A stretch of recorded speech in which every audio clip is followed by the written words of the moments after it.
So I got a DM the other day from someone, and I want to share it with you guys because I think it is a prime example of the trends that happens with field inspections. So stay tuned.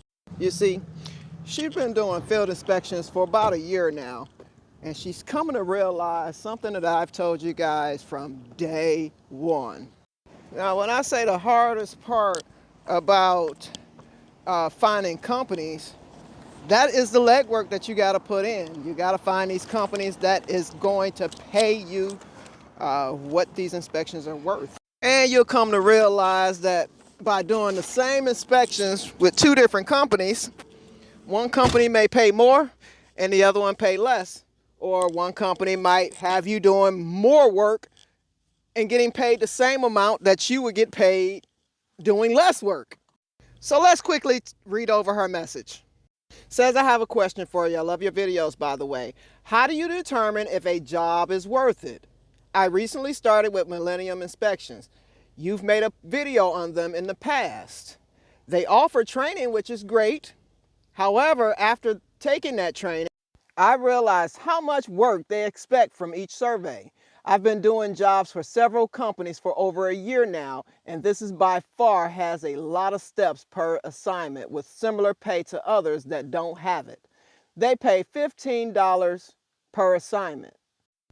The report is extremely long, photos and it requires a photos and sketch, not to mention that they don't have work in my immediate area and I have to drive 45 minutes to an hour with traffic out of my area and back.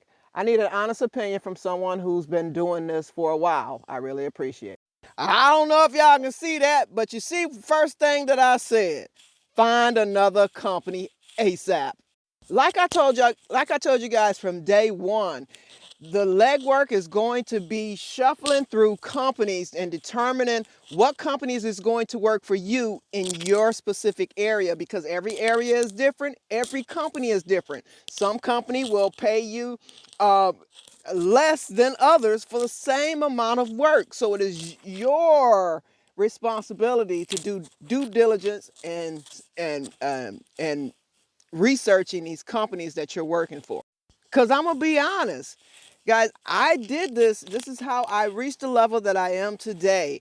What I did was I got on board with companies because sometimes it's what you have to do to see and compare their work versus somebody else's work. Now, if you're brand new, you don't have any idea what you're comparing to because you have nothing to compare it to.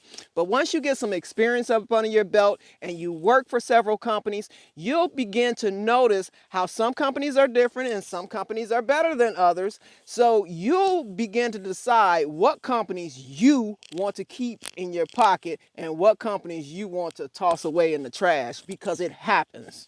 I can give you all the leads in the world to these different companies, but it's going to be up to you to do your due diligence. So let's go.